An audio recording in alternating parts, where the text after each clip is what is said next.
el teatro para mí es, desde chico ya, el escenario, pasión constante. Porque fue una pasión, porque yo empecé a entender y después siguió. Yo después tuve grupos donde entraba al colegio, empezaba a cantar, bailar, hacer ronda, qué sé yo. Después, cuando fui adolescente, en el Buen Pastor, con mi hermano formamos un grupo, el Buen Pastor. Hacíamos música chilena y cantábamos. ¿En qué ciudad fue eso? Eso fue entre el año 50 y 54. ¿En qué ciudad? Eso fue en Santiago ya, Santiago. ya volví. Pero en esa época era mal visto que las mujeres participaran en el teatro, por ejemplo. Ya, pero es que ¿Qué yo... pasaba en el caso de los hombres? No fue, te digo que fue, estamos hablando del escenario, porque el teatro, siempre lo explicaba, porque para mí al final el escenario era una plaza pública, Ya. era el Quasimodo donde hacía yo participaba en bicicleta, era cuando ayudaba a misa. El escenario era siempre un lugar donde te das cuenta que va formando solo y se va creando, y después, cuando entré a una escuela de teatro en la Universidad de Chile, en el año 57. Ya. ¿Y era bien visto, era aceptado que alguien entrara a estudiar teatro? ¿O había ciertos prejuicios de la familia? Bueno, yo tuve problemas, porque yo era muy buen alumno, entonces se hacían planes, porque yo iba a ser abogado y ya más o menos después rápidamente iba a ser ministro. Y anda a saber tú si iba a ser yo candidato a presidente de la República, ya que era. Pero no, yo calladito, no, si yo quiero el escenario. Donde sea, se produce. Entonces, yo, el año 55 empecé a estudiar el pedagógico, historia y geografía. Ya. Y al otro año, empecé el año 56 a estudiar leyes en la Católica. Pero yo seguía pensando que lo que yo quiero estudiar es el teatro. Y recién el año 57 entré a estudiar teatro a la Universidad de Chile, pero a los cursos nocturnos, con lo cual no sabía nada en mi casa porque yo estaba estudiando en la mañana leyes y en la tardecita decía que estaba estudiando, pero estaba disfrutando estudiando teatro. ¿Y en esa época la sede todavía estaba en Bandera, con huérfanos? Justamente ahí fue, octavo piso. Claro. Así que imagínate en los recuerdos. Mi primera profesora fue la Berta Mardone, el segundo Enrique Gajardo. Pero yo después, que soy medio loco, me encuentro con Neuschwander de Antofagasta, que era el apellido Neuschwander, pero se cambió a Neuschwander, que era mismo, y venía llegando de Rusia, y me dice, tú sabía de todas mis andanzas, yo quiero trabajar contigo, yo creo que seas misma, pero no, si yo recién entré, y me ha ido muy bien en el teatro, entonces no puede ser, no, tienes que acompañarme, qué sé yo. Entonces yo pedí permiso en el teatro y me dijeron, no, usted esto o lo otro, no puede estar, qué sé yo. Tenía teatro, tenía mimos y además estaba estudiando leyes, que era lo que menos me importaba. Pero mi padre no tenía idea de lo que realmente lo quería. Entonces, y él, pobrecito. ¿Y por qué te digo? Porque después pasé unos momentos muy tristes, porque cuando ya le cuento, ya no podía aguantar más, para mi papá fue una cosa muy triste, muy fuerte. Él era ex militar, tenía sus planes, y de repente que le salga yo con algo inusitado, así que causó, a pesar que nos llevábamos, pero fue un momento difícil y ya. Y yo estaba eso todavía en el colegio. El cuarto año de humanidad, 1954. Y iba a ir a un viaje de estudio. Entonces mi papá me pilló haciendo la cimarra, supo, y no quiso darme permiso. y yo me quedé sin viaje de estudio por castigado por hacer la cimarra. Ya. Yo me hice el digno, no me importa, o sea, yo no me importa, pero estaba furioso y tenía rabia y empecé, un momento estaba pensando yo, mi papá era injusto. Una cosa que yo en ese momento lo sentí, pero después me di cuenta que mi papá tenía la razón. Porque él no... Entonces, después yo le pedí, a través de mi memoria, le pedí disculpas, perdona a mi papá. Pero ¿no le pareció? ¿En algún momento comparó la abogacía, las leyes que estaba estudiando con lo que le hacía sentir el teatro? Oye, es que el problema que yo tenía, aunque parezca, y no es vanidad, sino que era una cosa terrorífica, pero bondadosa. En todo me iba bien, me sacaba buenas notas, entonces todos hacían planes. Yo era un buen alumno de leyes. Todos decían que bien hacían. Y además estaba en ese momento, yo soy primo de Jaime del Valle, que era decano de ahí, entonces todavía era primo de un destacado que después fue ministro. Entonces, no, pero por otro lado, me fue muy bien en los años que estuve allá. Entonces, bueno, pero eso fue después, pero de todas maneras con mi papá tuve un problema difícil. Yo le pedí... Volviendo a los mimos que trajo antes, ¿eso era nuevo en Chile o ya había experiencias anteriores? No, experiencia anterior, pero en realidad él fue el gran motor. Él fue un hombre que tenía un talento maravilloso. Incluso venía de ganar el Oso de Oro en Moscú. Le había ido muy bien. Y teníamos referencia en las familias de allá de Antofagasta. Entonces, y conocía por mí, por familia, de que yo estaba siempre metido en todo. Entonces insistió porque le hacía falta un primer intérprete o integrante. ¿Ya? Se habla a veces de intérprete porque él mismo no tiene movimiento nomás, no tiene palabras. Salvo en algunas, cuando en una obra yo decía al final, ¡oro! Y ahí terminaba todo el texto. O sea, usted fue mimo. Fui mimo 2 años y me fue muy, muy bien. Entonces, todos querían que yo estuviera ahí. Y por otro lado, yo le dije, bueno, el otro empezó a sentirse, a preocuparse Enrique Nosfeider, sí, porque yo estaba con tantas tentaciones. Y llegó con todo esto, ¿eh? No vamos a saltarlo de mi papá, ¿eh? Porque ya eso merece un capítulo especial. Pero yo estuve siendo mismo y era su segundo.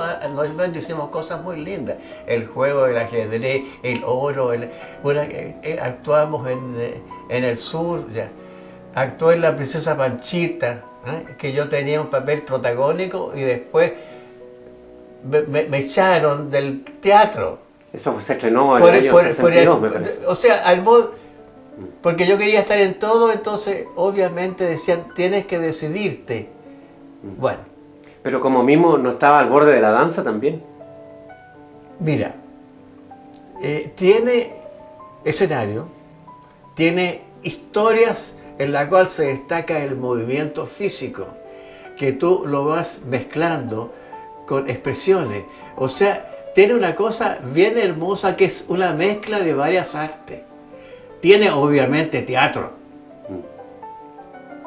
pero tiene ballet, ¿ah? Y tiene estética, tiene una serie de cosas. Entonces todo eso va entre... Bueno, la cosa es que yo en un momento dije yo que no quería hacer nada porque estaba muy confundido. Te hablo de 1959. Yeah. Yo estaba separado y me llaman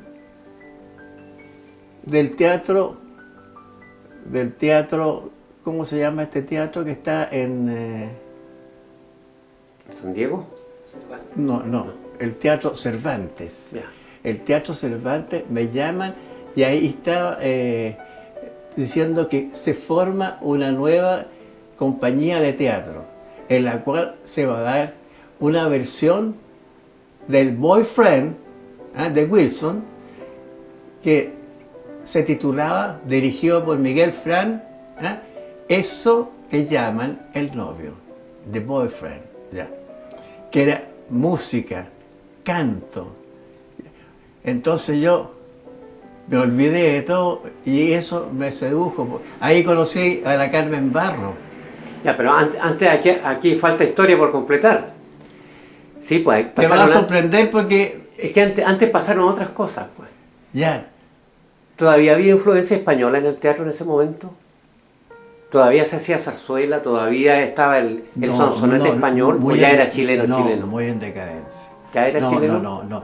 Los españoles estaban muy en decadencia, de repente venían al Teatro Cariola, compañía de flamenco, pero no, estaba en ese momento otras cosas. Estaba la Ana González, o estaba la Elena Moreno, estaba la Maruja Cifuentes, todas casi que hicieron carrera, ya, pero estaba ya se había formado el teatro de ensayo de la Católica y el teatro experimental de la Chile. ¿Y por qué te nombro dos? Porque se transformó un liderato de una y de otra. Sí. ¿Y cuál era mejor que otra? Sin pelea, sino que una sana competencia.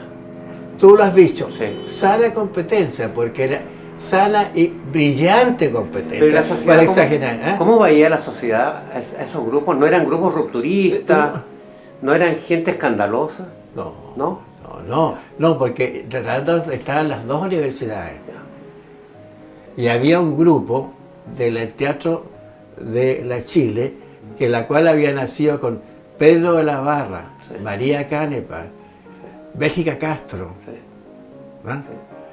Entonces ellos nacieron, yo los había visto un poco cuando estuvo en el pedagógico, se llamaba el CADIP, ¿ya? Y de ahí formaron ese grupo y después se fueron a la Chile, pero a la central, y formaron el teatro experimental. Experimento, iba a ser experimento, y se creó en un momento que era el mejor teatro de América Latina y de lo mejor del mundo. El teatro experimental. Pero surgió una competencia de la Católica, en la cual se formó otro grupo con Pedro Morteiro, ponte tú, sí. Se formó en la Universidad Católica.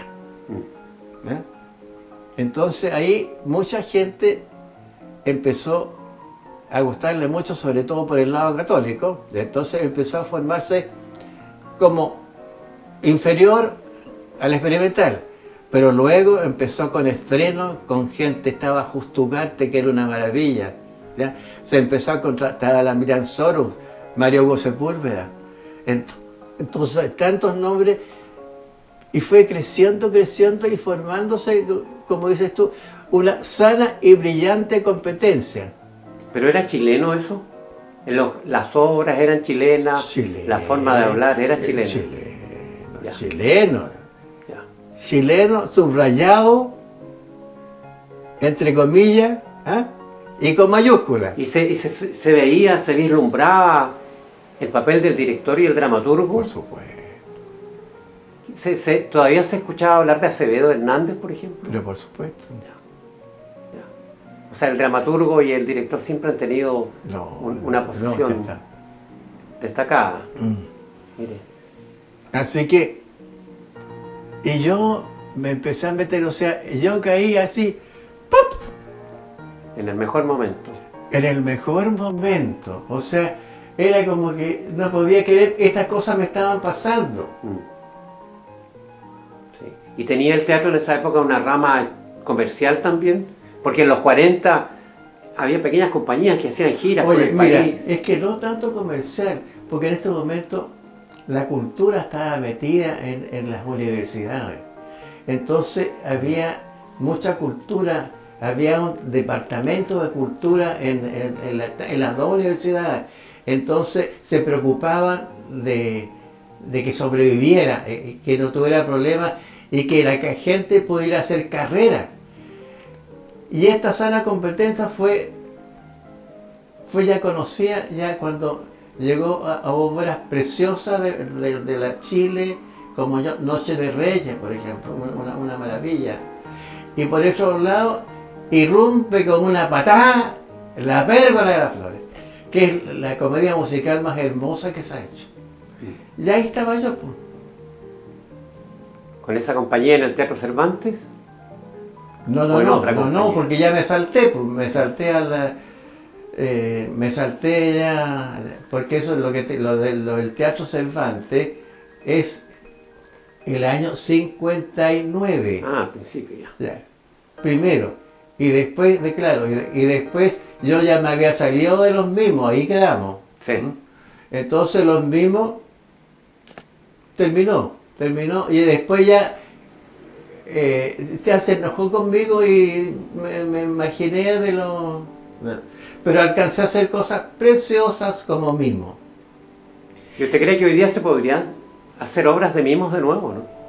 Todo se podría decir. ¿La sociedad actual gustará algo así? Oye, Rodolfo, pero es que una cosa que yo digo, todo se puede hacer, pero tú tienes que enamorarte de lo que haces. Si no estás enamorado, todo se va, se pierde. Por supuesto. Ahora se podría hacer, porque después yo he hecho muchas cosas como crear un taller. ¿Y por qué resultó que el taller y con compañía de Carlos hicimos una cosa y con otras personas? Porque a través de medida y conociendo, todo se va desarrollando y siempre... Ya. ¿Y cuál es lo que se va repitiendo y repitiendo, que me motivó con un título que al editor le gustó mucho? El teatro, pasión constante, porque lo que siempre se repitió es eso. Conmigo, con teatro, Así que, te puedo contar, o sea, podríamos estar no sé. Y cuando se lanzó la idea de La Pérgola de las Flores, ¿fue una idea bien recibida de un principio o había cierto recelo respecto al éxito? ¿Cómo fue recibida la idea? Cuando empezaron a llamar actores, cuando empezaron a hablar de vestuario, cuando ahora empezó a despegar, ¿cómo lo veía el entorno? No, bueno, porque tú mismo lo has dicho, una sana, y yo te agregué brillante competencia. Entonces, ¿qué es lo que pasa? Estaba muy bien, había dado Noche de Reyes, por ejemplo, en el municipal, después se había dado Puente Ovejuna. Eso sí. Te hablo del experimental, que es una obra preciosa. Sí. Y la Católica mete Martín Rivas, que fue un impacto de la Católica. Entonces, presentaba una cosa linda y entonces iba la competencia sana y brillante. ¿Ya? Entonces, Eugenio Dilbon, que era el jefe de la Católica, y Agustín Ciré, que era de la Chile, empezaron a hacer que había que destacar cosas chilenas. Entonces, ya, ¿qué hacemos? Ubiquemos a personas que puedan tener este asunto, conocer este asunto, saber de teatro. Entonces, ya, en ese momento la escritora más que pegaba más era la Isidora Aguirre. ¿Ah? La Isidora Aguirre, que empezó como comunista, pero después ya se desprendió eso, pero estaba muy importante lo que ella hacía, porque escribía cuentos muy bonitos, y entonces pensaban que ella podía hacer, pero ella dijo: yo nunca he hecho comedia musical, pero la vio trabajar en otra cosa que había hecho ella y se colocó con Francisco Flores del Campo, y quien era un hombre maravilloso, generoso, brillante, que había sido un hombre que estudió ópera, pero después, pero gran músico. Entonces, ¿qué fue lo lindo? Tratar que esos dos personajes se juntaran, pensaran, discutieran, pelearan. Porque, y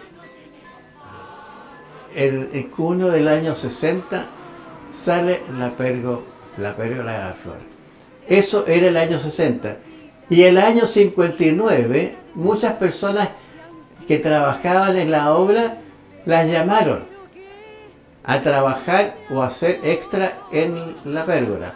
Me llamaron a mí, pero yo no pude porque estaba estudiando de nuevo leyes. Había tenido problemas con mi papá, ya no quería, entonces no pude, dije yo, no puedo. Ya.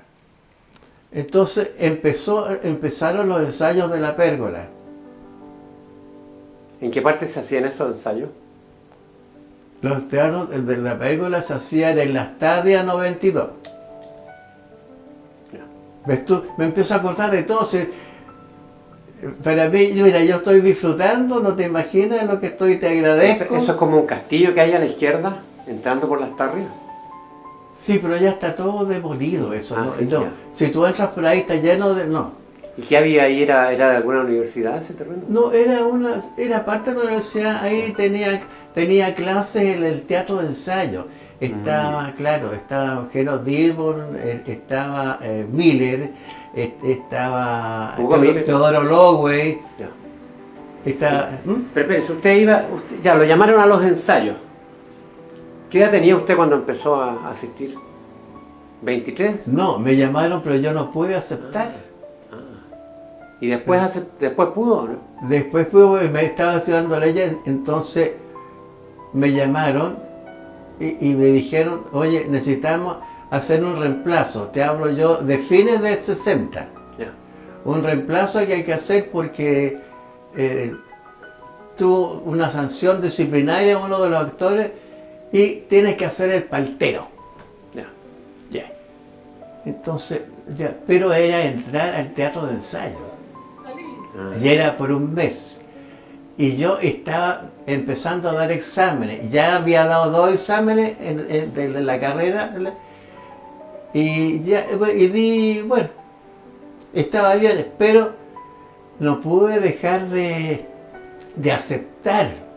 Sí. O sea, la gente que supo me dijeron que estaba loco. Porque iba a tener de nuevo problemas con todo el mundo. Ya, pero era tan seductor, tenía que hacerlo. Entonces, ya, era reemplazar ya. Y el papel era, caminaba y decía yo, la raya, las palcas ricas, está blandita las paltas, eso nomás. Ya, iba a ofrecer las paltas y no me las compraban y me iba. Eso era todo. Ya. Yo entendí que decía las paltas, pero muy fome, entonces yo en la última, las paltas, pasaba como en el árbol, me asomaba al público y le ofrecía a ellos. Entonces, y eso lo pilló Eugenio y lo dejó porque dijo, haber sido inteligente y ya hiciste crecer el papel. Bueno. Después me pasaron cosas divertidas, pero fui agarrando cosas. Entonces después dicen, oye, tenemos que hacer una gira a Punta Arenas. Yo tenía un examen y ahí no me importó el examen, y me fui, porque ya estaba comprometido con un contrato y me fui a Punta Arenas. Diciembre del 60. Entonces ahí en la feria tuvimos una gira maravillosa. Y en el avión, Anita Kleski y Bernardo Trumpen, que era una pareja, ellos me dicen, oye, te queremos dar una noticia estupenda. Dije yo, ¿qué será? Eugenio Dilborn dice que tú tienes justo el físico para uno de los papeles principales para la obra que va a París. Imagínate lo que era eso. Entonces dije, claro que te van a aprobar, o sea, el cuento era que me iban a aprobar. Bueno. Y empezó a aprobarme. ¿No? ¿Y qué obra era? ¿Ah? Versos de ciego, de Heinemann. Y era una obra que la habían escrito Eugenio, es decir, se la corregía y la escribía de París Luis Alberto Heinemann. Y entonces ya había un personaje que era Perico Burro. Perico Burro, un pequeño de 12 años, que trabajaba con su abuelita, era Elena Moreno. Bueno, entonces empezamos a enseñar y empecé yo a resultar, y como estaba enamorado de lo que estaba haciendo, quedó encantado Eugenio de cómo lo estaba haciendo. Entonces ahí tuvo una presencia increíble en lo que pasó Ana González. Ana González, gran actriz que la había contratado al Teatro de Ensayo y que en La Pérgola hacía un papel maravilloso, y le dice, él le pregunta, oye, ¿qué te parece el Chico del Valle? ¿Qué es lo que está haciendo? Entonces la Ana le dice, mira, el chico se nota que tiene inexperiencia, pero el ángel que tiene no lo tiene nadie. ¿No? Así que, y nadie lo va a hacer como él. No escoja a nadie más, déjalo él. Bueno, y lo que me llama la atención y que yo lo destaco en las memorias, que la Ana González ni siquiera era tan amiga mía, o sea, porque ella era la estrella y yo era un pobre pajaroncito que estaba metiendo como una cueva, pero ella, increíble. Entonces, por supuesto que empezaron las envidias a todos, porque de repente me vi yo como titular con la obra que iba a París, no, porque la gente, no a Madrid. Entonces empezó, y a todo esto La Pérgola dándose, volvemos a Santiago, dándose con un éxito loco. Entonces empezaron a ensayar para el año 61, ya que estaba con tanto éxito, también llevar La Pérgola. Las dos. Y La Pérgola fue a Madrid. Y además estaba la obra que se había dado, Deja que los perros ladren. Entonces esas tres obras es un grupo que para ir a Madrid. Pero la única que iba, que eso la gente nunca, la única que iba a París, en la cual yo tenía un papel protagónico. Entonces, de repente, como te digo, fue unos momentos maravillosos que me vi que ya estaba con esta responsabilidad y que mucha gente pensaba que yo iba a Madrid. También la dimos en Madrid, verso de ciego, pero era importante, ponte tú, ir porque era una competencia, Le Vie Colombier, en la competencia que participaban, me parece que 10 u 11 países. Y que era una competencia donde había un ganador de grupo y un ganador de protagonista. Y eso se produce también el año 61. ¿Y cuál fue la recepción en España? Gloriosa. Así es. O sea, es una exageración, pero fue una cuestión, tú sabes, que los taxis no nos cobraban porque nos ubicaban. Y España del año 61 no era la España de ahora, que está toda pituca y sofisticada, no, allá estaba recién saliendo de una guerra, estaban todos como pueblerinos, cariñosos, era un pueblo amoroso. Y te digo, no nos cobraban. Entonces fue un éxito loco, incluso allá prácticamente la exigieron y se quedó la Silvia Piñeiro. Un tiempo. La cosa es que Después, ponte tú, en julio viene el debut en París, que es la obra en la cual yo iba de protagonista. El papel que causó tantas envidias. Bueno, no importa, pero fue a París y me fue bien. ¿Ah? Y después, ponte tú, termina la obra y la Ana Gonzalo me dice, ¿no ves, huevón, que te fue bien? Tenía razón.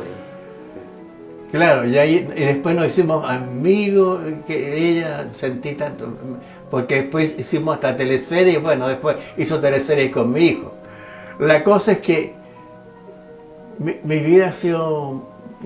¿Y conoció a Jaime Mansayán personalmente en París? Pero por supuesto, éramos grandes amigos, murió tan joven, murió de 36 años. Sí, pero ¿y a qué atribuye la complejidad de sus obras? A esa subjetividad, a ese entrar tan doloroso de los personajes. Eugenio, Él era una persona triste. Era un hombre muy sensible, Sí. Era un hombre muy religioso, era un hombre que me parece que en algún momento él quiso ser sacerdote. ¿Ah? Y era un gran actor porque a él yo lo había visto hace unos años atrás cuando había hecho, alternándose con Lautaro Murúa, el Martín Rivas, el año 54 en el Teatro Municipal. Entonces, y yo eran todos, o sea, sí, fue un amigo maravilloso de vida tan corta. ¿Pero era alegre también o era tristón? ¿Melancólico? No, era ¿Fiestero? ¿Cómo era? no, era muy tranquilo, llegaba una fiesta y ya cuando ya se hacía, empezaban todas a bailar y todas, ella cuando se iba, no le gustaba, era un hombre muy tranquilo y siempre estaba pensando en la próxima obra, o juntaba, por ejemplo, Verso del Ciego, era Siga la estrella y no sé qué, la juntó así para hacer una obra, era un hombre muy espiritual. Y cultivado también, yo creo. No, claro. ¿Y sí, de dónde obtuvo eso? ¿Cómo llegó a ser tan, tener narraciones tan completas, tan refinadas y tan abstractas también? Tan metafísicas, llamémosle. Bueno, porque son dotes y dones que nos dé a Dios. Y que tú dices, ¿por qué soy así? ¿Por qué? Porque las cosas son así. Yo mismo me pregunto humildemente, ¿por qué me han pasado? No sé, porque te estoy contando, estoy disfrutando y yo veo que tú estás entretenido porque ya no sabes con qué voy a salir. Y de repente, no las confundo, sino que me arrebato porque una cosa está entrelazada por otra. Sí. Y trae un recuerdo de una cosa que yo vi antes, o sea que yo siempre, todo lo que miraba yo en mi vida lo hacía con atención, porque siempre sacaba algo en limpio y siempre me servía. Oiga, y en estos ensayos y viajes a París y a Madrid, ¿surgían romances entre medio? ¿Era algo notorio o se manejaba discretamente? Los romances, las parejas temporales. Discretamente porque Eugenio Dirbon era muy estricto. Ya. Además la sociedad tenía ciertos como controles, digamos. ¿No era bien visto esto? Mira, la gente no se metía, no era... Y además, ponte tú, a mí esa parte no me gusta. Esa parte no me gusta porque yo encuentro que siempre uno sin querer se va acercando a la morbosidad y eso no. Yo cuando la cosa se pone en que la cual la gente quiere investigar cosas más entretenidas. ¿Qué es lo que es entretenido? Saber de los orgasmos de los otros, no, eso no.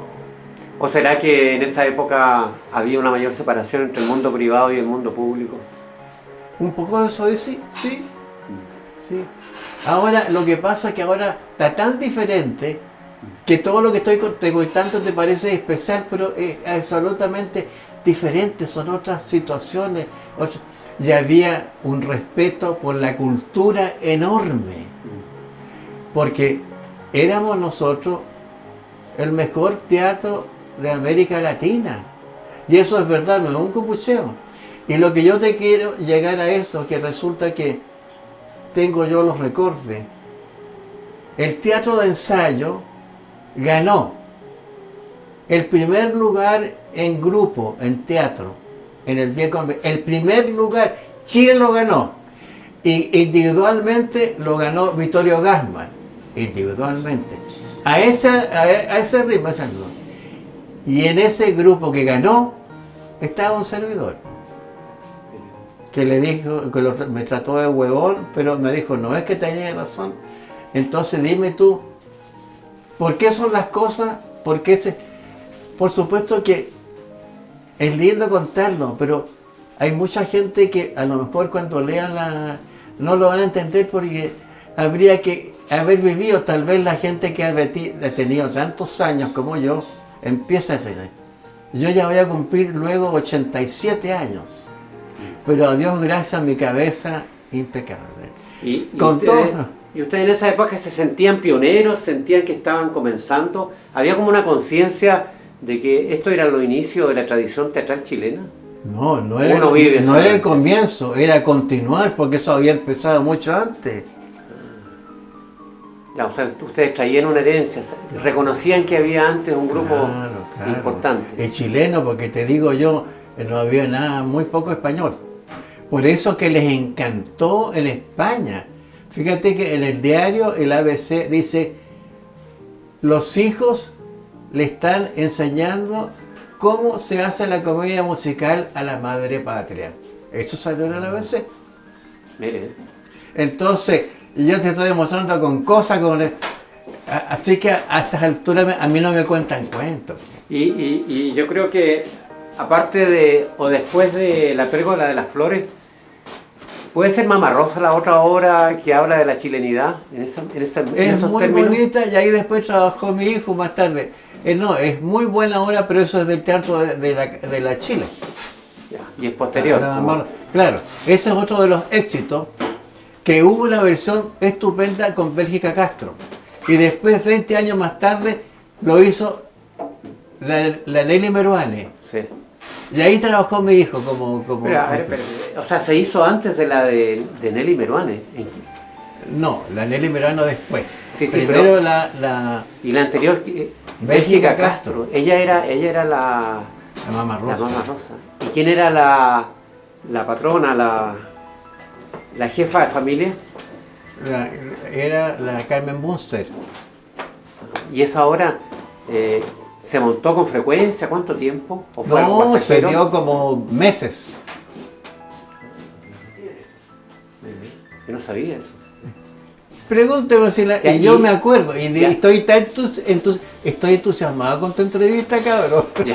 Oye, con la Nelly Meruane, ¿quién era su hijo? ¿Qué papel hacía? Hacía Dubochel, pero salía muy adulto ya. Salió mejor cuando hizo la Nelly Meruane, sí. Lo hizo Enrique, mi hijo. Sí, pero ¿en qué papel era? Mi hijo hacía el hijo. El niñito que muere. No me diga. ¿Y usted sabe quién es? ¿Usted sabe que, recuérdame el nombre, Jaime, el nombre del autor? De Besa. Fernando de Besa. De Besa, le preguntaron si alguno de los personajes de la obra era él. Y él dijo que era el personaje que hizo su hijo. Claro, Javierito. Que entra, así se llamaba, Javierito, que entra a un convento. Sí. Ya, pues más copucheo, ¿qué más quiere? No, pero es que eso es estupendo. ¿Y su hijo cómo se llama? ¿Ah? Mi hijo se llama igual que yo, Enrique del Valle. Él vive en Estados Unidos y vino a la fiesta del y también entrevistó para que hizo... Sí. Y cuando... Mi hijo ya tiene 60 años ya, pues. Ah, mire. Calcularás la edad que tengo yo, pues. Sí. Ahí actúa Pancho González también. Pancho González actúa ahí, que es uno de los amigos del hijo también. Hay varios conocidos que actuaron en esa versión con Nelly Meruane. Pero ¿hay alguna relación en cuanto a lo que es mostrar la chilenidad entre La Pérgola de las Flores y Mama Rosa? Pero es otra cosa. La pérgola es canto, es música, es cosa de pueblo. Y lo otro, la Dama Rosa, es una historia de una familia salonera, una familia pituca. Acomodada, claro. Es otra cosa. Entonces, pero se conoce, es Chile también, pues si Chile es todo, pueblo, clase media y clase alta, eso siempre ha sido. Bueno, ahora está medio revuelto la cosa, pero... Sí. Mire. ¿Y usted cree que el español se presta para la comedia musical? Sí. Porque nosotros conocemos la comedia musical norteamericana, que es muy famosa, y algunos dicen que el idioma es determinante para eso. Mira, yo soy un enamorado del castellano, pero hago la diferencia entre español y castellano. ¿Por qué? Porque en España hay varios idiomas y varias naciones grandes y naciones chicas. ¿Ya? Entonces, ¿quién es el castellano? Los que hablan castellano, que son los de Castilla. Pero tenemos gallego, tenemos valenciano, tenemos vasco, entonces otras cosas. En cambio, lo que yo amo es el castellano. Por lo menos yo hago esa diferencia. Ahora, si vamos a decir, por supuesto que todos los pueblos, como te digo, pueden hacer cosas. En el caso de España está el flamenco, que es propio de ellos, que tienen cosas árabes y todo, pero es propio. No, eso no sería nuestro. Sí, pero como no sería propio de ellos la cueca, ¿entiendes tú? Son características de cada país en cuanto a su ballet, en cuanto a su cultura, en cuanto a su música. Entonces, en cuanto a la manera de mostrarse al resto del mundo. Y la comedia musical se puede hacer en español bien. Hay un lenguaje musical. El ejemplo apropiado. es la película que es lo mejor y está reconocida por el mundo entero. Porque está perfectamente hecha. Bueno, ahí está las condiciones de perfección que tenían los autores.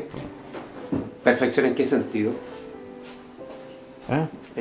¿Perfección en qué? En los en diálogos. todo, en el tiempo, en el diálogo, en mostrar cómo es el pueblo chileno, cómo era ese grupo de vendedoras de flores, que representa, es una cosa muy linda. Y además siempre se formaban peloteras así que los focos de pelotera con los estudiantes ya habían el tiempo de la pérgola el año 1929.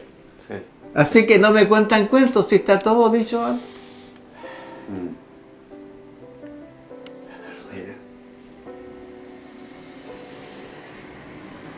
¿Cuánta gente trabajaba en la Pérgola de las Flores? 40. Sobre el escenario. Sí. ¿Y abajo había apoyo? ¿Había más gente que trabajaba también? Maquilladores, me imagino, vestuario. Por supuesto. ¿Y quién pagaba eso? ¿Les pagaban bien? Sí. Sí. Nos pagaba la universidad, porque éramos... Pero además, las ganancias. O sea, el éxito fue tan brutal en todas partes. Porque yo tengo fotos, se las he mostrado aquí, donde se veían filas de gente esperando poder entrar al teatro de Madrid. Así que no es una cosa así tierna de Chile, no, eso pasó en Madrid. Y eso lo digo yo y tengo fotos. Entonces, fue un acontecimiento mundial, eso está en los anales de todo lo que...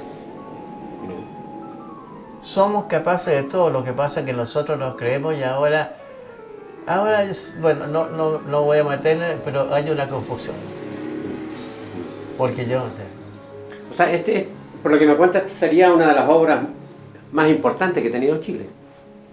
Bueno, en sentido de comedia musical. Sí. Porque Noche de Reyes es otra cosa. Y también hicieron muchas cosas como de chilenidad que tú me has preguntado bastante. Martín Rivas. ¿Ah? Sí. Es una obra de Blaise Gana. Sí. Que es una obra costumbrista que trata de clase media y alta. Pero en literatura el costumbrismo está mirado un poquito en menos hoy día, aparentemente fue superado, ¿ya? Y a La Torre ya no le tienen tanto cariño. ¿En el teatro pasará lo mismo? ¿Es valorado hoy día, cree usted, el costumbrismo? Si se hicieran montajes de Martín Rivas y de otras obras que muestran la chilenidad, ¿usted cree que el público se interesaría? Considerando cómo está la sociedad hoy día. Yo no sé, estamos viviendo un momento revuelto, pero hay una cosa que se tiene que dar. Ante lo bueno, ante lo bien hecho, la gente se rinde. ¿Y qué significa bien pero hecho? ahora están muy brutos, entonces les cuesta que se rindan. ¿Y qué significa bien hecho? Porque eso es sumamente importante. Yo he escuchado a profesores que han dicho que todo depende de los maestros, no de los alumnos. Y si la obra no sale bien es porque los maestros son malos. Y el buen maestro es el que hace las cosas bien hechas. Entonces, ¿para usted qué es bien hecho? ¿De qué depende? Que encuentre un buen texto. Que lo diriges bien. ¿Qué significa que lo diriges bien? Que haga vivir cada escena de acuerdo a los sentimientos del ser humano, él con el que está dirigiendo.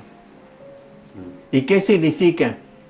Que cada persona que lee un texto y dice, por Dios que hace frío, la persona tiene que sentir frío y que tú de la platea te des frío igual que muestres verdad en lo que dice. Eso es bueno, los demás son puros huevones, ¿no? Con todo respeto a los huevones. Sí, sí. ¿Y en su época había asomado la nariz la política? No, eso en todos los tiempos, pues, desde Adán y Eva. Pues. Ya. Bueno, no había conflictos en el teatro, no había grupos de... Porque mire, en la música pasa que fuera del escenario son rivales políticos, pero subiéndose al escenario la política se abandona y trabajan todos en pos de una obra común. ¿En el teatro pasa algo así? ¿O siguen las rivalidades políticas? ¿O no le tocó? Porque a lo mejor en esa época no le tocó... No, te voy a decir una cosa, porque tú, que por lo menos felizmente en el tiempo que yo viví, primaba el amor a la cultura. Sí. Entonces podía trabajar un comunista férreo, pero que respetaba que un momio hiciera un papel bueno.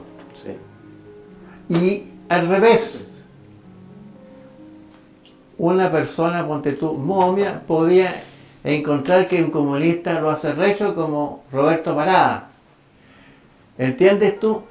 Eso lamentablemente ahora se ha perdido un poco porque hay una confusión. Espero que se desconfunda.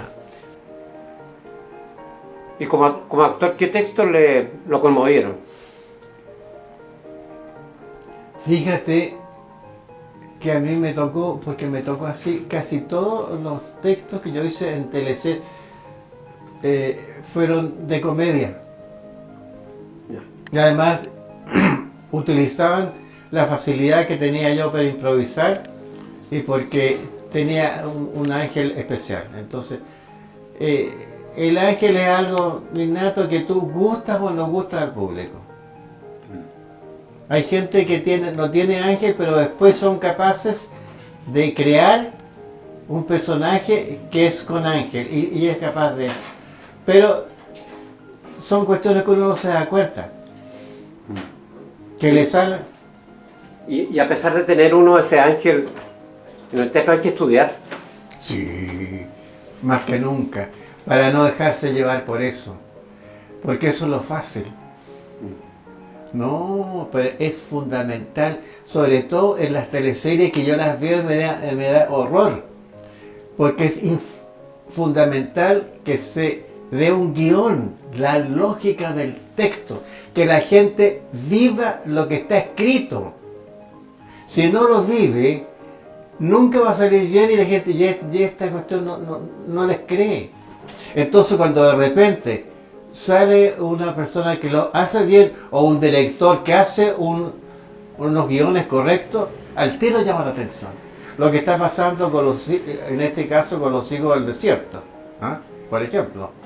Lo que está pasando con una obra que empezó, a mí no me gustó mucho, pero después, a fuerza de buenos guiones y de excelente actuación, La Ley de Baltasar. Y se convirtió en un hit. Porque el director o la directora mejoraron, entendieron y coincidieron con la gente que estaban dirigiendo. Es fundamental el director. Pero a todo esto yo te digo, te vuelvo a repetir, para que todo salga bien, es una cuestión que no puedes, tú tienes que enamorarte de lo que estás haciendo, porque si estás enamorado, tú lo haces mejor, tú lo quieres, tú te gusta, lo cuidas, le buscas lo mejor. Entonces, enamórate y todo te va a salir mejor. El problema de ahora es que la gente está confusa. Pero, como todas las cosas, hay cosas que se repiten. Por ejemplo, en la época de la pérgola, había revueltas estudiantiles también. Pero el problema es la violencia que hay ahora. Eso no puede ser. Sí. Y en cuanto al trabajo actoral, ¿cuáles son las exigencias físicas, aparte de la voz, me imagino, físicamente, que está en buen estado físico? ¿Cuáles son las exigencias físicas para ser un buen actor? Que logre que el espectador o el que te escucha te crea lo que dices. ¿Pero eso no forma parte del ángel? ¿Ah? Eso forma parte del ángel, ¿no? El ángel es la simpatía innata que tú despiertas. Porque le gustó tu nariz, tus ojos, tu sonrisa. Es una cuestión que te ayuda. Pero a lo mejor te quedáis con él, si no estudias, te quedas con el ángel y no te encuentras. No, es simpatiquítico, pero no sabe actuar. O sea, la credibilidad se estudia. Eso es clave, Rodolfo. Y eso implica ir Para al que gimnasio. resulte esta, yo tengo que creer en lo que dices tú. O si no, esto no saldría. Ya esto está saliendo bien porque tú y yo creemos lo que estamos haciendo. ¿Y eso significa hacer ejercicio en el gimnasio, por ejemplo, para mantenerse en forma? No. ¿Cuidar la voz? No. Bueno, cuidar la voz, claro. No ponerse a fumar. No. Tienes tú que leer el texto y ponerte en el lugar y tratar de entender mentalmente qué es lo que está diciendo el autor del guión o el autor del texto o el autor de la canción, por último. En la canción se nota tanto. ¿Eh? Las canciones las que más entran son las que te dicen algo. Imagínate María Cala. María Cala no tenía la voz de Renata Tebaldi, que era perfecta, pero nadie cantó mejor que María Cala porque lo sintió, porque lo dijo, porque creía y transmitió la creencia. Y esa pasión por el teatro que se vivió en esa época se puede dar de nuevo, pensando en que quizás la generación entre los 50 y los 60 fueron un poco privilegiados, porque se juntaron muchos buenos. Y el requisito era que le gustara. No había un anzuelo del dinero, por ejemplo.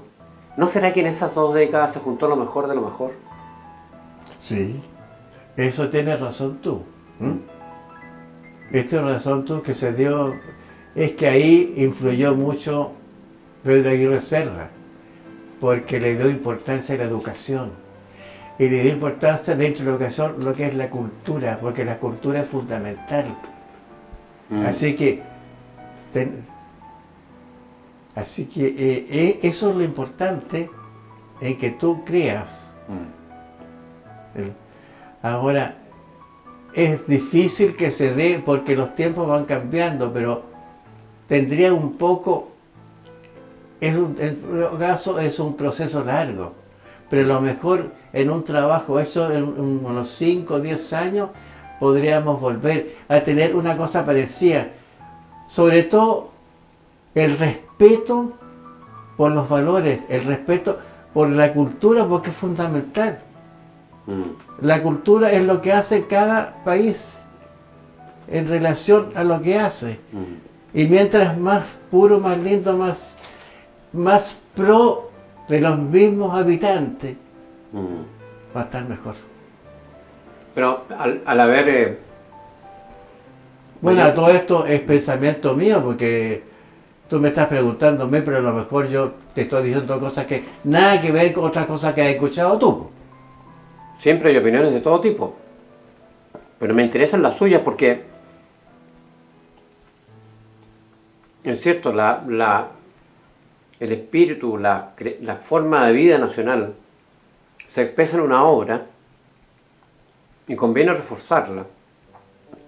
Pero ¿cree usted que con estas comunicaciones tan abiertas, con la internet, con los viajes más fáciles, se hace más difícil delimitar cuál es la nación? El momento es difícil y todos los adelantos que hay dificultan un poco como la verdad o la sencillez de cómo que tiene que ser la cosa. La diluyen mucho. Entonces, por eso que te digo, esto no puede cambiar de un día para otro. Entonces me resultará, tiene que ser lento, porque también el proceso... Y las cosas nunca terminan absolutamente, siempre hay muestras. Yo te estoy diciendo que también se vivían cosas, pero lo que es novedoso y es terrible y espantoso es la violencia, que destruye todo. Sí. Y le tocó la época, estando en el teatro ya, le tocó la época de los happenings, de estas puestas en escena escandalosas que duraban muy poco tiempo, pero eran un escándalo, o estaba un poco al margen de eso. No, después fíjate, yo ya me casé y cumplí lo mejor posible como padre y como niño, los niños. Entonces estaba en otra y tenía que eso también hacerlo bien. ¿Y su esposa entendía el teatro? Sí, y trabajó conmigo muchas veces, pero no con la intensidad. Ahora estamos separados, pero en buenas relaciones. Sí, porque si ella no hubiera entendido el sentido del teatro, podría haber sido más difícil, ¿no? Sí. Además, me fue tan bien que era teatro significado de éxito, porque fue el caso mío. Por ejemplo, mucha gente no sabe que ganamos, el Teatro Ensayo ganó el premio. La gente no... ¿Y sabes por qué? Por una cosa muy chilena. Fue el Mundial de Fútbol. Entonces todo el mundo estaba preocupado con la pelota. Y no les importó, o no les interesó, o no se dio cuenta. Tenemos nosotros recortes. Chile ganó el primer lugar. Y él, de solista, lo ganó un excelente actor, ya brillante, que hizo 6 escenas de obra de Shakespeare. Me refiero a Vittorio Gassman, que era un hombre altísimo, muy cordial, que cuando habló conmigo me hablaba por caballero, me habló en castellano. Y de repente empezó a hablar en inglés, no porque le dije yo, tú estás hablando en castellano. Así que son experiencias mías, pero te quiero decir que eso es. Y todos son procesos largos. Y la gente olvida y la gente se... Entonces de repente la vida de los actores, ya sea de teatro, de cine, es muy corta. Entonces por eso la gente se desespera y trata de prolongar. Pero hay que acomodarse. Entonces de repente ve una gente vieja, pero que se acomoda a su vejez y sigue desarrollando. En cambio otros que se asustan y al final se mueren, de pura angustia se mueren. ¿Y por qué se retira uno del teatro? ¿Por qué un actor se retira? ¿O cuándo se retira del teatro? cuando sienta que no puede seguir por físico, porque le viene Alzheimer, porque se le olvidan los textos. La Ara González, maravillosa, de repente empezó, no pudo grabar más teleseries porque se le olvidaban los textos. Yo alcancé a hacer una teleserie nomás, que lo hice con mi hijo, así que no tuve ese problema. Y yo ahora estoy con Carlos grabando un disco. Así que a los 80 y tantos años yo estoy grabando discos. Pero el otro día me di la satisfacción de darme cuenta que no había desafinado.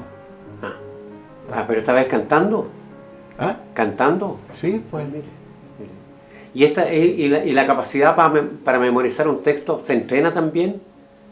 ¿O es como una Depende, ponte tú. Hay canciones, ponte tú, en inglés, que las recuerdo todo. Pero hay otras que no me interesan, que no las recuerdo porque nunca me llamaron la atención. Pero uno es capaz de aprenderse toda una obra de teatro de memoria. Oye, es que depende todos son casos individuales. Puede que exista una persona que sea capaz de hacerlo, pero hace eso y nada más, porque es una competencia de retención. Pero en la vida tiene que ser todo lo que tú hagas tiene que ser con motivo de qué o para qué.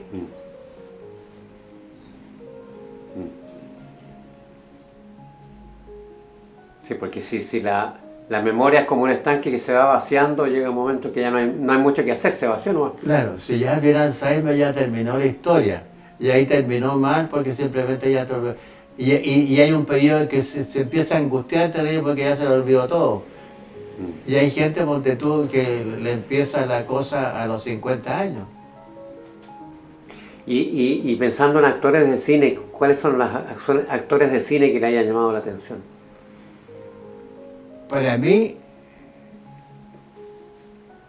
Vivian Leigh, que tuve la suerte de conocerla, de una belleza ya impresionante. Me gustó porque era de mi porte, entonces era como chiquitita. Porque encuentro que lo que el viento se llevó es la película más hermosa que se ha hecho, más completa, porque tiene de todo y con una actuación de todo el mundo brillante. ¿Y la belleza impacta mucho, cree usted? La belleza de Vivian Leigh. ¿Se ha encontrado con mujeres bonitas? La Elizabeth Taylor, por ejemplo. ¿Y usted cree que la belleza afecta? Depende, porque por ejemplo hay personajes que tienen que ser de una mujer fea, y puede ganar un Oscar siendo fea porque hizo bien el papel de fea. No, pero usted como persona, digamos. Bueno, porque el ser humano, por instinto, siempre va a armar, por lo menos lo siento así, la belleza. Si se da la belleza en un rostro, ya. Si se da la belleza en un gato, si se da la belleza en un paisaje, eso es un don que yo creo que te dio porque tienes un alma, que uno tiende a conocer las cosas bellas y disfrutarlas. ¿Ya? Y si ese es un rostro, mejor. No diferencia entre humano y no humano, digamos, es como belleza en general. Belleza en general. Por eso que te nombré surtido, pues, para darte una generalidad. Es que alguien me dijo que una de las conmociones grandes ante la belleza fue haber conocido a Alain Delon, que me decía un hombre de una belleza tremenda. Entonces, y después a otra francesa que no recuerdo ahora el nombre. Bueno, seguramente lo dijo Robert Schneider, que lo amó mucho a ella. Entonces, por eso preguntaba, ¿el hombre, la belleza del hombre o de la mujer impacta más que un paisaje, que un gato? Depende del momento y depende en qué estés, pues, cabrón. Ya. Hay hombres bellísimos y hay mujeres bellísimas. Yo te he nombrado eso, pero también Alain Delon, está Robert Taylor, está Tyrone Power. Y algunos que son buenos actores, yo soy como el forro. Po. ¿Y Marlon Brando qué le parece? Muy buen actor. ¿Y qué le parece El último tango en París? ¿Es una película de sexo? ¿Es un drama? ¿Qué es? Es película de sexo, pero es tan buen actor él que lo convierte en una obra interesante. A mí me gustó. ¿Pero es un drama? En el fondo es un drama porque es una situación bien especial que sucede en París.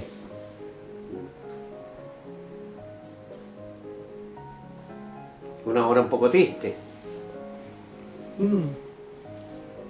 Mira, Un poco amarga. siempre en la vida, cuando digas de algo triste, porque siempre en la vida, hasta cuando uno llora porque se pegó en un dedo y le duele el dedo ya. Siempre hay momentos, entonces, algo triste significa que no está conforme de que no te duela nada. No te tiene que doler nada, tiene que estar todo marchando bien, todos te tienen que querer, tienes que haber comido recién y todo perfecto. Entonces, eres un hombre feliz. Pero ponte tú, te hizo mala comida y te dieron ganas de vomitar. Y te desagrada, entonces ya te convierte en un desastre y lo que comiste, y después tomaste un remedio, te equivocaste y te dio colitis. ¿Y qué significa? Ya tú no eres feliz, po. Entonces faltan con las películas. Ahí me gustó, lo que pasó que era tan buen actor Marlon Brando que la convirtió, por su talento, en una película buena. En mi opinión, con todo el porque no sé. Te estoy diciendo de repente locura yo, pero son lo que yo pienso. Y si he vivido tantos años, es que me he cuidado y lo he hecho bien todavía. Sí. Y si Dios me da vida, voy a seguir cascando, porque me doy cuenta de que mis memorias no han terminado todavía. Pero esas memorias tienen que hacer un balance. ¿La vida es más feliz o es más triste? ¿Es más dulce o es más amarga? Es más verdad. ¿Por qué? ¿Qué significa eso? Porque la verdad significa que es amar lo que tiene que amarse, la verdad es vivir conforme, o sea, esperando tranquilo el momento que te vas a morir. ¿Y qué hay después de la muerte? Yo pensé en al cielo. No, al purgatorio. Porque yo soy un hombre religioso. Entonces, está marcado por eso también, porque yo soy un hombre religioso y he podido hacer todo y eso es mío y yo creo en eso y soy feliz. Porque pienso que algo, o por último, ya, puede pasar sí o no, pero cuando la gente dice, yo no creo en Dios, no existe, entonces digo yo, es como que se despoja de una cosa donde uno se había pescado, se había afirmado. Todos tienen derecho a querernos, pero me da pena porque disminuyeron su soporte de continuar con la vida más tranquila, porque se perdió lo que más afirma, creer en algo. ¿Pero se puede vivir sin Dios? ¿Se Por puede supuesto, porque se puede vivir sin Dios, pero que lo va a pasar con muchos problemas, claro.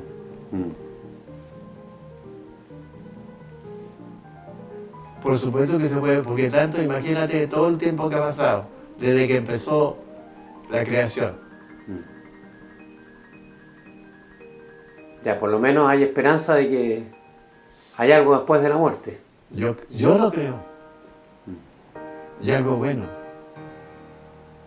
Porque también y va a llegar un momento tan bonito en que no va a haber animales caníbales que se alimenten entre ellos. Simplemente todos se van a alimentar de pasto. Entonces todos van a ser felices, pero eso ya viene después en la segunda venida. Es que también leo la Biblia, yo por eso que... Ya. Oiga, ¿y su papá alcanzó a conocer su éxito teatral? Sí, después era hincha total. Po. Y sabes tú que volví a mi papá, porque mi papá, te conté yo que vivió un momento muy triste. Bueno, pero después, con esta historia, que yo partí a Europa, qué sé yo, ya, entonces empecé a tener éxitos, montones, pero tenía un pero, que él decía, hijo mío, nunca dejes nada incompleto. Y yo tenía una carrera de leyes, una carrera de contabilidad, una carrera de abogado, entonces, pero me vio recibido de todo. Entonces murió feliz conmigo viviendo, llorando de felicidad, gracias, hijo mío. Entonces me reconcilié con él porque había tenido un momento malo, en el cual él tenía la razón, no yo. No quedaron deudas pendientes. No quedaron deudas pendientes. Y mi papá, que era un momento nervioso, terrible, cuando vi su cadáver, tenía una cara dulce, tranquila, como nunca se lo había visto en mi vida. Entonces dije yo, es porque la muerte es dulce también. Bueno, estamos pasando a cosas que yo te podría dar todas. Son importantes, pero no me ha hablado de su mamá, por ejemplo. Ah, mi mamá es una mujer maravillosa. Maravillosa, que no era muy mala administradora porque siempre algo faltaba, pero era la mujer que daba amor, amor, amor. Entonces ella era la mujer refugio, la mujer maravillosa. Y la perdió en un accidente, así que a mí me da mucha pena hablar de ella. Pero es una mujer maravillosa. Tuve unos padres maravillosos. Entonces tengo que dar gracias todo lo que he recibido. Y además, una cosa que yo siempre lo repito, aunque suena, lo más lindo que me ha pasado, además de la amistad, es los hijos que tuve, los 3 hijos. Porque es lo más completo de ver continuado, y que después tienen mañas parecidas a mí y les gustan las comidas y se parecen, entonces Oiga, ¿qué más felicidad? ¿Y un lugar, una tierra? Usted los primeros años los pasó en el norte. Sí, yo nací en Antofagasta. Pero ¿de qué ciudad se siente más habitante, digamos? ¿A qué tierra está más unido? Yo creo que Santiago. Santiago, porque a pie recorrió la mayor parte, a pesar que yo he viajado mucho. He ido varias veces a Europa, a Estados Unidos, he recorrido, me conozco toda América, pero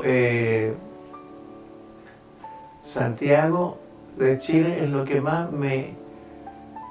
O sea, que todo esto que te he contado ha transcurrido generalmente aquí. Lo demás ha sido premios, ir para allá, para acá.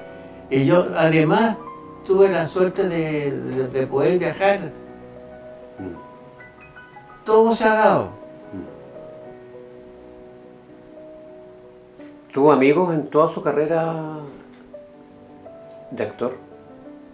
¿Qué lugar ocupaba la amistad? La amistad de Carlos, mi gran amigo. Este muchacho, gran amigo. Y este muchacho yo quiero destacarlo porque tú sabes que yo no quería hacer la memoria. Porque yo honestamente pensaba que era una memoria para escribir de uno mismo, pero que lata, me da vergüenza. Pero un día, seriamente, mirándome directamente a los ojos, un poco me dijo, don Enrique, porque me dice don Enrique, usted tiene la obligación, subrayado, en contar lo que ha pasado en el periodo que le tocó vivir principalmente, y que es necesario que conozcan su versión la gente que lea la memoria que usted escribe. Tuvimos un gobierno militar, tuvimos vuelta a la democracia, tuvimos todo un momento cultural en lo que yo te he contado. Entonces, eso cuéntelo. Eso es un poco lo que te he contado ya. Eso es gracias al muchacho. ¿Y cómo abordó las memorias? Porque un autor dice que cuando debió ponerle el título a su libro de memorias, dijo que lo primero que se le ocurrió era llamarlo Una sarta de mentiras. ¿Ya? Porque dice uno que quiere ser feliz, reinventa lo que vivió, lo acomoda según... ¿Cómo fue esa experiencia de ponerse de frente nuevamente a algo que usted vivió, algún recuerdo? No, pero es que lo que me vino, y yo te lo dije, es el título de mi obra. ¿Qué fue lo que te hablé? Lo que me enseñaba mi abuelita a los 3 años. Dije, el escenario. 2 puntos, pasión constante. Sí. ¿Por qué? Porque todo lo que está relacionado con un escenario que es cualquier parte, en un viaje, en un auto, en una calle, mirando, todo lo que te sirva para vivir una experiencia y que quede incorporada. Si a alguien le sentó una sarta de mentiras, lo mío no es una sarta de mentiras, es escenarios diferentes en que me hacen conocer diferentes cosas y que son de verdad. Fíjate que yo tengo escenarios nacionales e internacionales. Estuve en París, estuve en Madrid, estuve en México, he estado en Ecuador. Es que, ¿sabes lo que pienso? Imagina un niño o un joven a que usted le dice, yo creo que una de las mejores frases que he escuchado en mucho tiempo, que el escenario no solamente está en un teatro, sino que el escenario está en todas partes. Exactamente. Yo creo que no he escuchado eso antes. Qué bueno entonces. Sí, me vas a hacer famoso. Es que no, yo prefiero ser práctico. Imagínese a un niño a que usted le dice, tú aquí en tu casa, en el colegio, en el bus, en la cancha, ese es tu escenario. Se le abre el mundo tremendamente. Yo creo ¿Qué que significa que tú, mira cómo con esta conversación, con esta... Es que usted está teniendo una segunda obligación, que es escribir eso. Sí, toma el abrazo, güey. Por eso que te dije yo recién, esto continúa. Sí, pues. Y por eso, y eso también lo quiere Dios, para mí. Por eso que me ha dado más vida. Y que funcione mi cerebro, porque todo para ahí.